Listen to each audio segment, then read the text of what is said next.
जिंदाबाद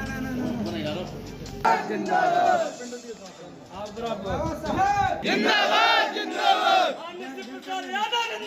जिंदाबाद जिंदाबाद बाबा साहब अमर रहे अमर रहे अमर रहे अमर रहे अमर रहे जिंदाबाद जिंदाबाद जिंदाबाद।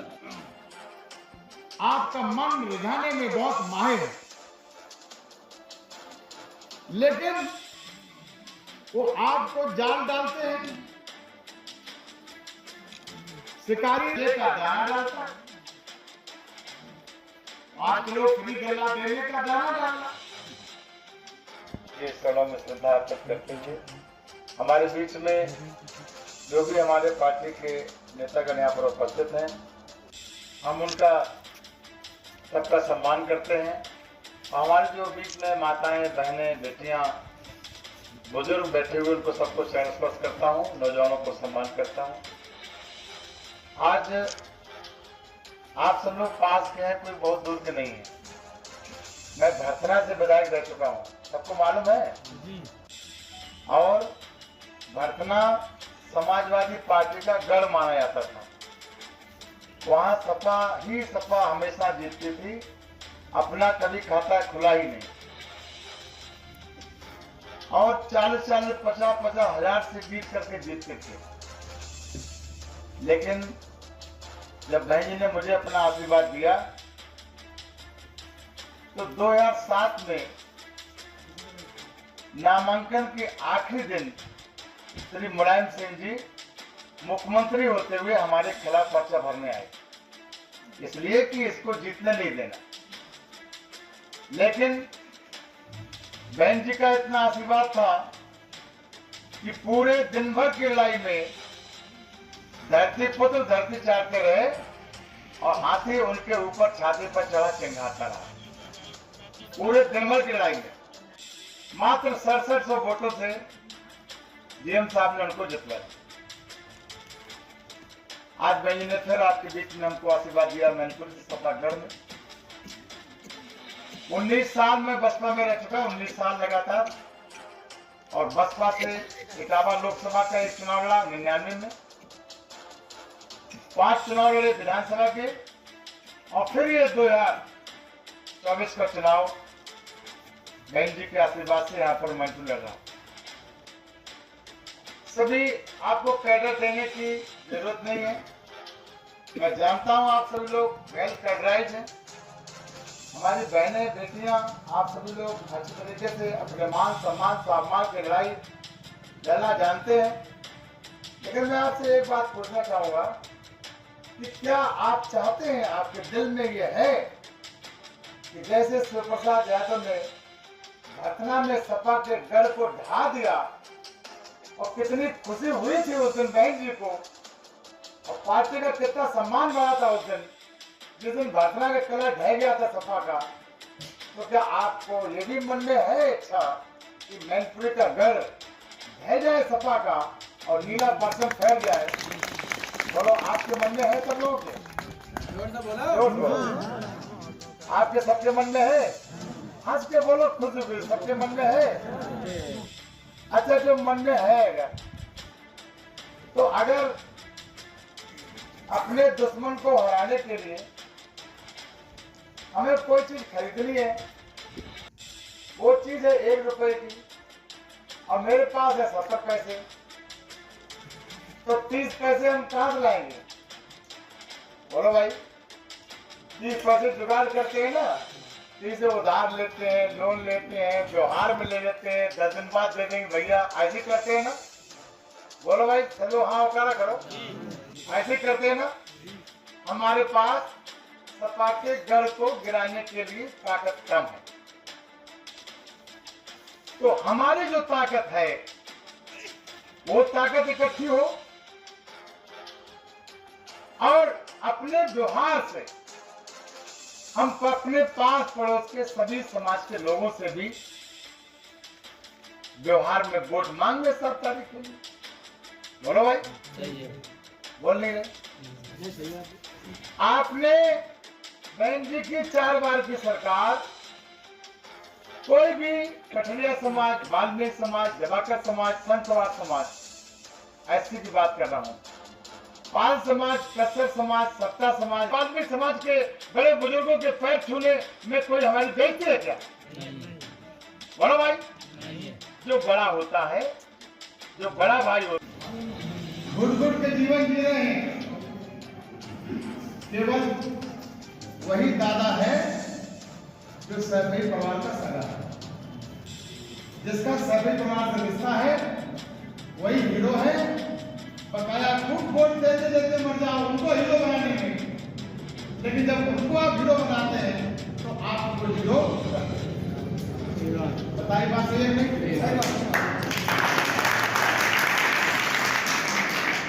आज जरूरत है, चाहे टाउन इंडिया के चुनाव में आप देख लें, उनको केवल कुर्सी चाहिए। सैफई परिवार जैसा कोई ऐसा फरामोश परिवार नहीं, चाहे पूरे यादव समाज ने वोट दिया हो, चाहे पूरे बैकवर्ड ने वोट दिया हो, चाहे पूरे मुस्लिम समाज ने वोट दिया हो। अगर यादव समाज ने वोट दिया तो यादव समाज में बंटवारा करके जो घोसी यादव है उसको सड़क पर खड़ा कर दिया, घास पूरा करने के लिए कर दिया, उसको बर्बाद कर दिया, रेडियाने गिराने के लिए कर दिया। पूरा बैकवर्ड है तो जब उसको भी अलग कर दिया, केवल यादव, केवल हल्ला बोल, केवल अपने गोत्र के लोग, केवल अपने नाते रिश्तेदार। और जहां तक मुस्लिम समाज की बात है तो मुस्लिम समाज को अच्छी तरह से अब जान गया है कि जब मुजफ्फरनगर में दंगे होते हैं वहाँ छोटे छोटे बच्चे बेचारे टेंट के पानी में उनके ऊपर सर्दी में ठिठुरते कांपते हैं।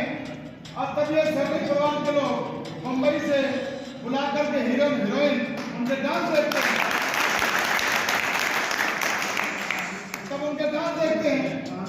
इसलिए मुस्लिम समाज को भी देख सुन करके समर्थन करना चाहिए। आज का जमाना है, आज का जमाना है, if you want to get something, you have to give something. Giving take का जमाना है और हम लोग हैं गिविंग में लगे और चेक करने की अपेक्षा नहीं करते। बड़ा भाई गलत करा, यदि आप हमसे कुछ लेना चाहते हो तो हमको कुछ दीजिए भी। ये सावधान और जागरूक लोगों का काम है। यदि हमसे लेंगे तो हमें आप देंगे। दुकानदार आपको माल देता है लेकिन पहले पैसे लेता है। और ये सभी वाले आपसे वोट लेते हैं, आप उनसे कुछ लेते ही नहीं। आप उनको वोट देते हैं, आप उनसे कुछ लेते नहीं। तो जो देता है और लेता कुछ नहीं है उसको बहुत उदार नहीं माना जाता, बहुत महान नहीं माना जाता, बहुत दानवीर कर्म नहीं माना जाता, उसको तो बेवकूफ माना जाता। बड़ा भाई गलत करें, नौकरियां तो अपने लोगों को लगाएंगे, अपने उदाहरण लगाएंगे, ठेकेदारी तो अपने उदाहरण लगाएंगे। आज से कोई बात छिप नहीं है। जिनके पास टूटी साइकिल नहीं थी आज वो कितनी बढ़िया गाड़ी में चल रहे हैं। जिनके पास छप्पर नहीं था आज मेट्रोपॉलिटन सिटी में बड़ी बड़ी कोठियां खड़े किए हुए। आपसे देखते देखते ना, बोलो भाई, आपसे देखते देखते हुआ है। एक और आपके बीच में एक और हल्ला बोल खड़ा है, एक और हल्ला बोल खड़ा है और एक और सामंतवादी व्यवस्था खड़ी हुई है। एक और सामंतवादी व्यवस्था खड़ी हुई है जो आज भी इस बात पर भरोसा करते हैं कि प्रत्यक्ष और अप्रत्यक्ष रूप से आज भी लोग हमारे नीचे रह करके हमारी सेवा करें, उनको चाहे इतनी जाति में बांट दो।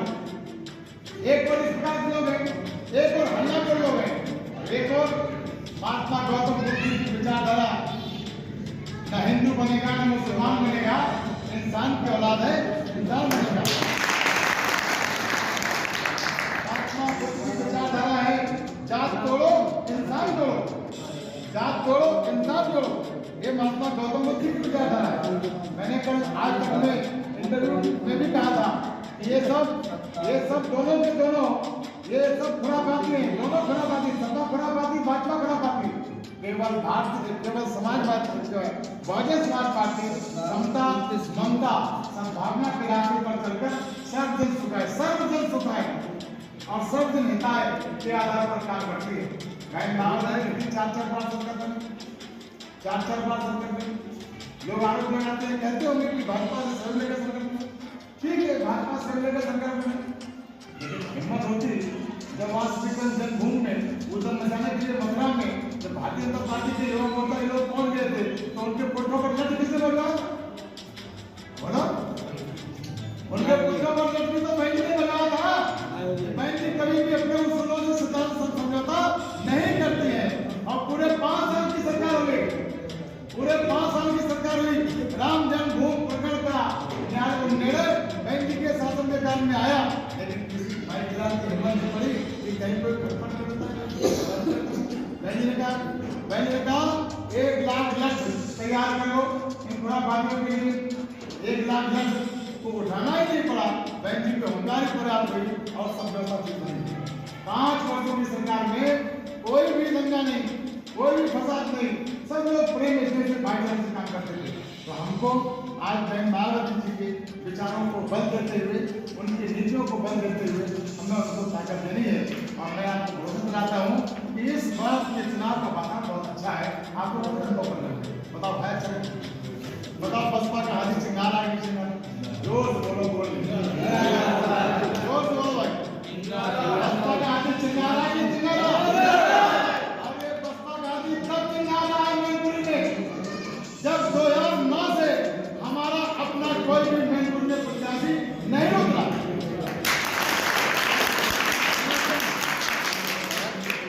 2009 से हमारा प्रत्याशी तब सिंगारा है।